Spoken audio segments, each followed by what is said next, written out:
Welcome to Your Family's Health, the program that focuses on healthcare issues with unique and different modalities for taking charge of your health today. Experts talk weekly with our continuing roster of guests from around the country and right here in Nassau County to keep you up to date on the latest health issues and trends. Take care of your mind, body, and soul. Spend the next half hour with the voice of Nassau Community College, 90.3 WHPC, and get on the journey to better health. Hello and welcome to Your Family's Health. My name is Dr. Jeanine Cook-Garard from the nursing department here at Nassau Community College. We always hear about how important it is to bring our children in for their annual physicals, but why is it so important? What services do pediatricians provide that you may not even be aware of? And we'll get these answers and more from our guests, pediatric nurse practitioner Dr. Andrena Zeigler, author of a new book called But I'm Not Sick. Dr. Zeigler, welcome to Your Family's Health on the voice of Nassau Community College, 90.3 WHPC. Welcome. Thank you so much. Thank you for having me. I appreciate this. Well, it's so good to have another nurse practitioner to talk to. So tell us first about yourself and why you decided to be a pediatric nurse practitioner. Oh, my goodness. I have loved children since I was a child myself. And so I remember being a child and saying I wanted to work in a primary care office, mainly because my doctor was inviting and funny, and I enjoyed my visits. And so he was an inspiration. That desire never left me. And so as I grew and learned that there are various forms for healthcare, became a nurse and enjoyed it, loved the educational aspect of it, and just grew in that and became a pediatric nurse practitioner where I now provide primary care myself for children. That's wonderful.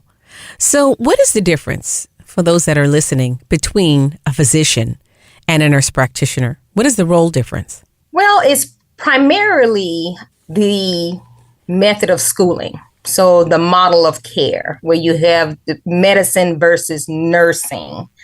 And sometimes in medicine, it is disease focused, whereas most times in nursing, it's more holistic and it's a lot of education and it becomes more patient focused with prevention, with teaching, with education. And so I enjoy the holistic aspect that we bring as nurses to healthcare. I like that. So tell us about your book, But I'm Not Sick. What is it all about and what inspired you to write the book? I think I've always enjoyed writing, and I've always written in poems, so in rhyme. Throughout high school, it was a challenge. It was a few of us that would always write to each other. And I've also enjoyed reading. And one thing in primary care is that we get to hand out books to our children when they come in for well child appointments. And I used to joke with my staff and say, one day I'm going to write a book. I'm going to write a book. But it was something that I just said. Until my niece, who was probably 8 at the time, she came to me and she was like, Auntie, let's write a book.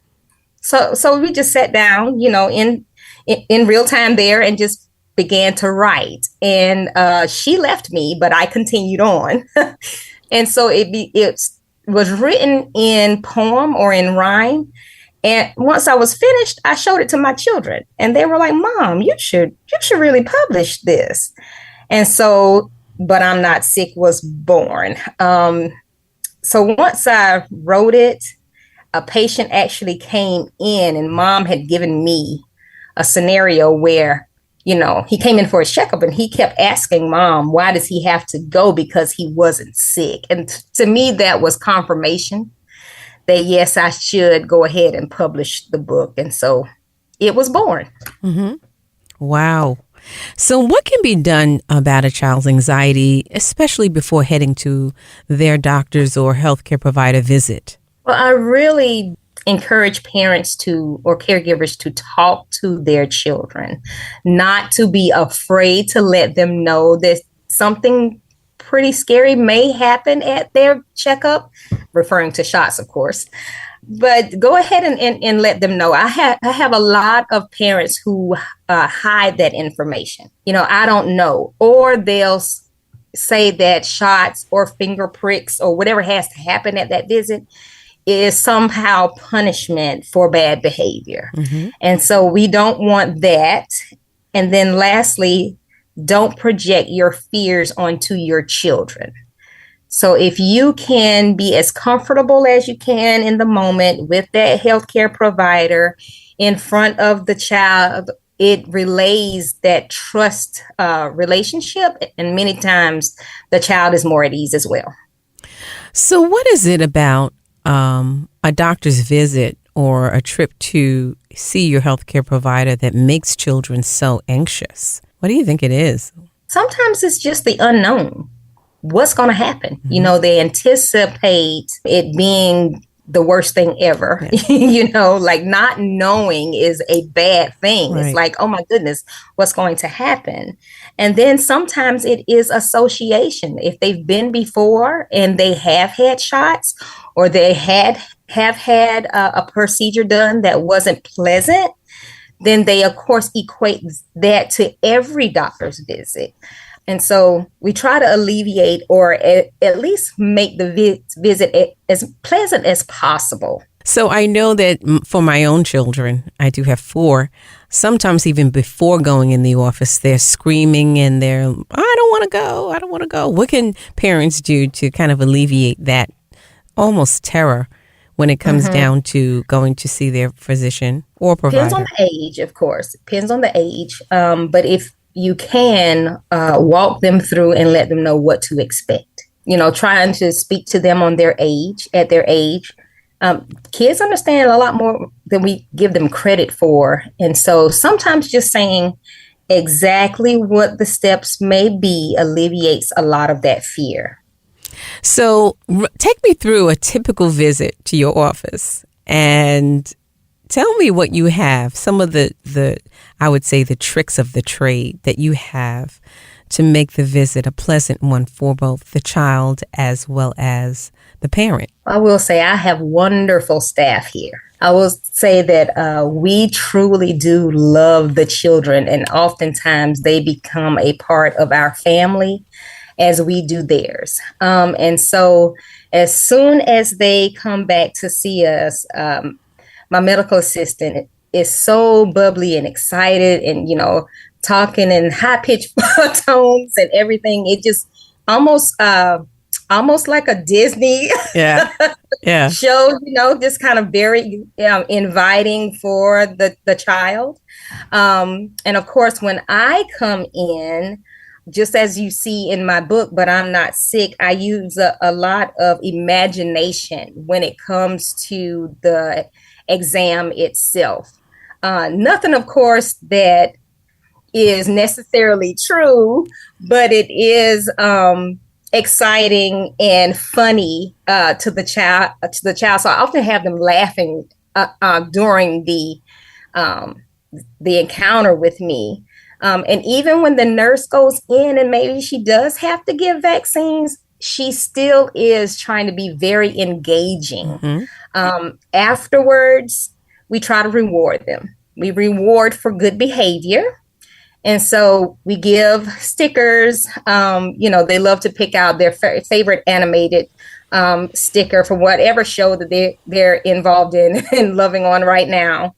And we're known for giving out popsicles. Oh, wow. Well. Yeah. And so my kids know that. So when they come in, they often ask, do you have any popsicles?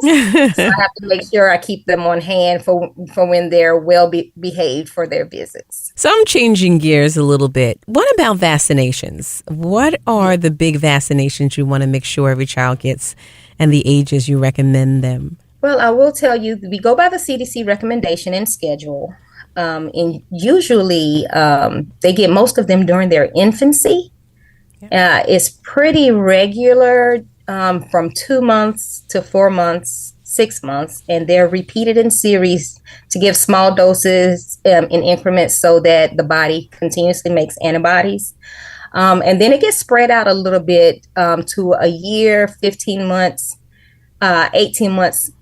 By 2 years, they're done with their childhood, or I should say infant vaccines, and they come back for their school age boosters in right before like kindergarten into first grade. So age 4 to 6 years old is their boosters. Once they get all of those done, they don't get vaccinated until they're 11, unless they're getting like a seasonal flu vaccine. So the main hitters are like the things, of course, the diseases and things that we don't see anymore, but they've been eradicated because of vaccines. So we have, of course, hepatitis A and B. We have polio, diphtheria, tetanus, pertussis. There's Haemophilus influenza and pneumococcal vaccines. And of course, your measles and chickenpox. You're listening to Your Family's Health on the Voice of Nassau Community College, 90.3 WHPC. My name is Dr. Jeanine Cook-Garard, and today you're learning about the importance of a pediatric checkup and how to calm childhood anxiety about going to visit your doctor. Our guest today is a pediatric nurse practitioner, Dr. Andrena Zeigler, author of a book called But I'm Not Sick. So, Dr. Andrena, tell me about your take on COVID vaccinations at this point. Are you still recommending children to get them? Yes. So, of course, during the height of the pandemic, it was hugely recommended for everyone to become vaccinated. I am still recommending it for my children. And I'm excited that they waited to do further research on the vaccine prior to rolling it out to children and then younger, like infants. Yeah. And so I am comfortable in recommending it because of the research and because of the delay in rollout for children to make sure that it is safe for them. So if I am anticipating seeking out a pediatric nurse practitioner or a pediatrician, what am I looking for exactly to find? I know you're one who is excellent, but what am I looking for if I am looking for a pediatrician in my area? So I would make sure that the values that you and your family hold can be respected by that pediatrician or that pediatric nurse practitioner. Some don't vaccinate. And of course, your choice is your choice. And I know that you are making that choice for the best interest of your child. And so some people refuse to see families who do not vaccinate. And so you just want to make sure that you're on the same page when it comes to the health and well-being of your child. And like I said, it can be respected. It's respect being a two-way street. Making sure that, of course, you're comfortable and that your child is also comfortable. Yeah, I think that's key. Yeah. Absolutely. We have so many conditions and developmental delays in children, including maybe even a condition of like autism. And so some caregivers, some healthcare providers, I should say, are not comfortable per se in caring for individuals who maybe fall on the spectrum or have hyperactivity, just different conditions. So you want to make sure that they are comfortable in what your family offers when it comes to just a variety of behavior and development. Yeah, so probably an interview would be appropriate. Is that appropriate to go into interview? That is still a thing. Absolutely. Yeah. That's still a thing. So when infants are, when moms are even pregnant, they have the opportunity to call that office and sit down and have a conversation with the healthcare provider. See if they're on the same page and see if it will be a good fit. So what about, I'm changing gears again, what about childhood obesity? Are you seeing more and more obese children come in your office? Unfortunately. Yeah. And what is the recommendation for diet and exercise among these children who may be obese or morbidly obese? So we like to see physical activity where your heart rate is increased to the point where you can't hold a conversation at least a minimum of 30 minutes a day. We've gotten to the point where some children are so overweight that they can't sustain even that. So my recommendation is to start lower. You just start somewhere. So it can be 10 minutes a day, and then work up to that minimum of 30. Before you know it, of course, they can do a little bit longer, which is most beneficial, of course.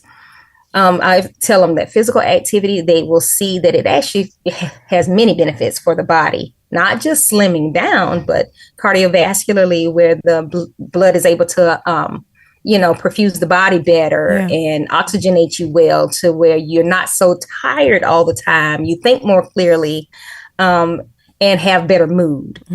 Sleep better. And then also, of course, not just physical activity, but the mainstay, I always say, is 80-20. 80% dietary, 20% physical activity. And how does even physical activity help with the anxiety levels? It improves mood by releasing endorphins in the brain. And so when you get those happy hormones happening, you actually feel better. You actually have a better outlook on yourself, more proud. It increases your self-esteem as well. So so I would imagine some of what it would be is just recommending activity in school activities and recreational activities, and, that the child likes. Parents can engage their child. That would absolutely be, right. School activities are wonderful.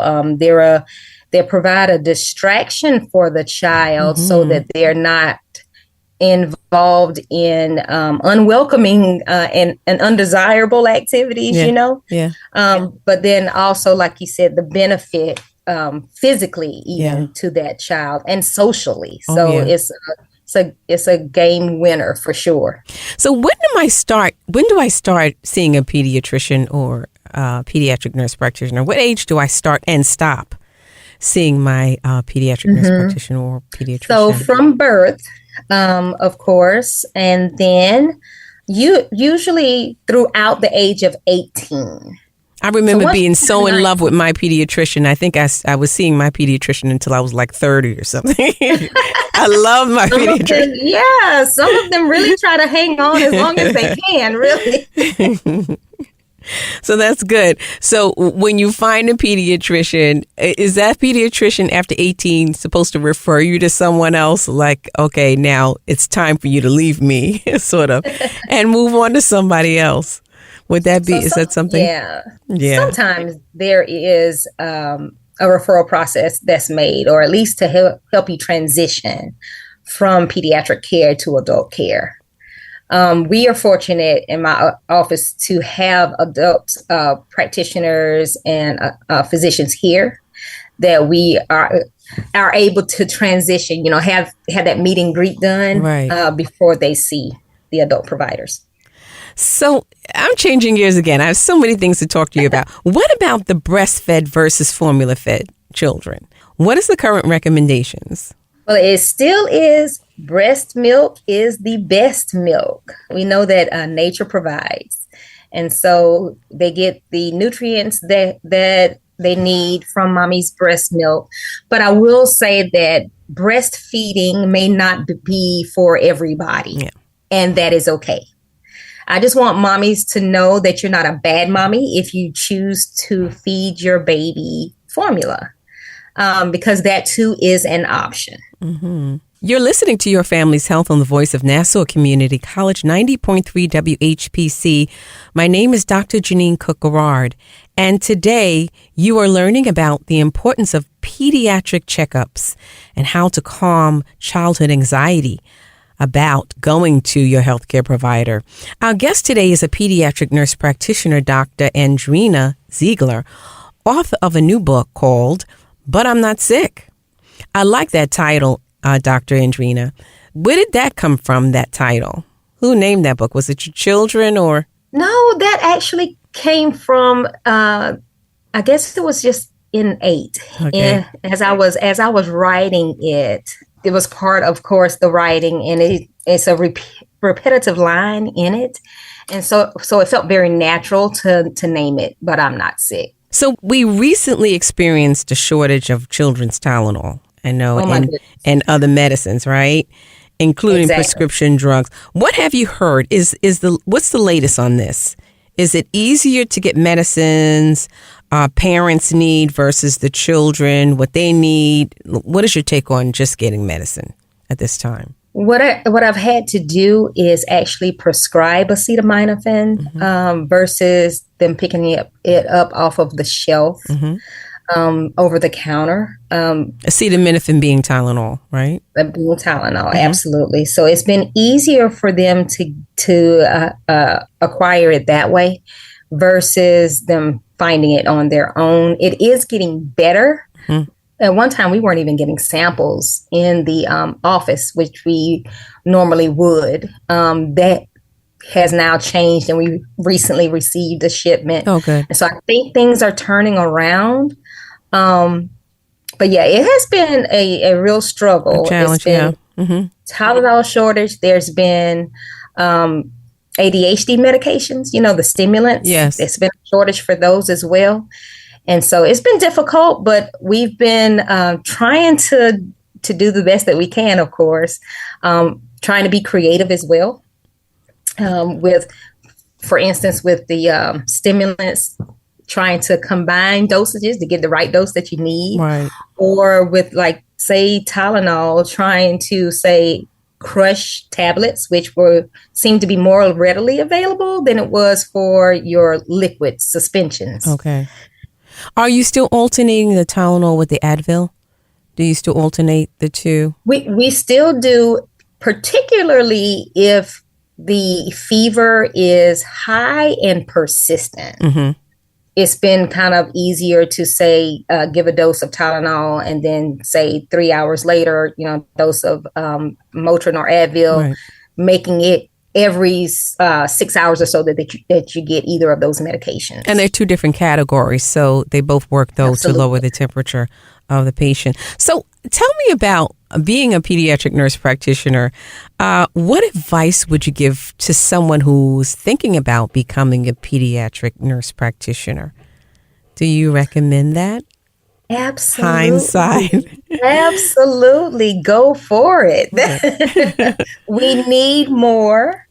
We need more pediatric nurse practitioners, those ones that come in that want to love on those babies, and of course, making it harder for them to leave pediatrics and go to adults. But absolutely, we need more. And my advice is always choose pediatrics. So as a pediatric nurse practitioner, can you work in all settings? Are you able to work in hospital as well as home care? What is your scope and range of practice?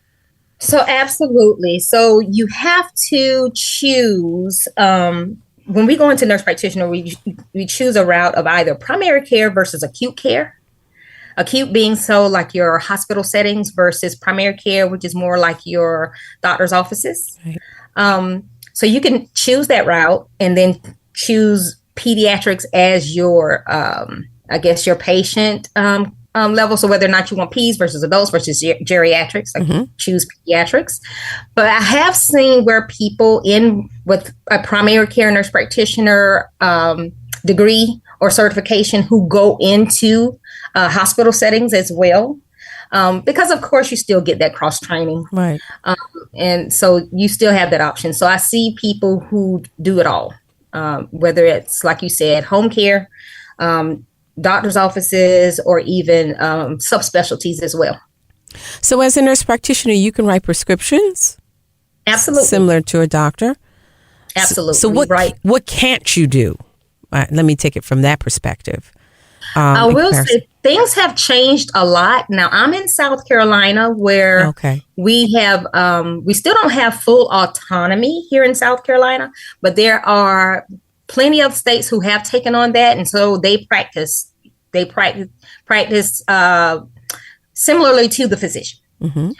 Here in South Carolina, we pretty much are doing everything, but we have to have the oversight of a physician. So it's documented with our nursing board that we have a physician collaborator. Yes. Yeah, it used to be called supervising physician, but now it's collaborating physician. So you have someone in your office who is a physician currently? For a long time, I did not. Okay. And that was okay, too, based on the nursing board. The physician just has to be within a certain distance from you. Okay. So I could work in this office alone to see pediatrics and just have access to my physician should I need them. So getting back to your book, this is very exciting, this book about just dealing with the topic of children and anxiety. Is this book something that you want to use as a means to have support groups for parents that may have experienced their children who have anxiety? Or is this just a read for parents and their children? I find that it works either way. And so my desire is to see this book in physicians' offices, doctors' offices around the world.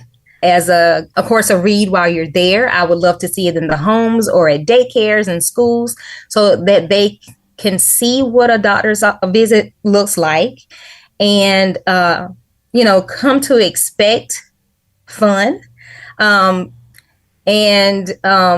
be more comfortable in going to their doctor's office. So I would love to see it both recreationally and educationally. That's awesome. Where can we find this book? So it's on various platforms, online platforms. Particularly, of course, everybody is aware of Amazon. So it's on Amazon. It's Barnes & Noble, Books A Million. So it's on various online platforms. Awesome. Well, that's wonderful. It's a wonderful topic, and I think it's very relevant to what we are experiencing today with our children. Thank you for being here, pediatric nurse practitioner Dr. Andrena Zeigler, author of a new book called But I'm Not Sick.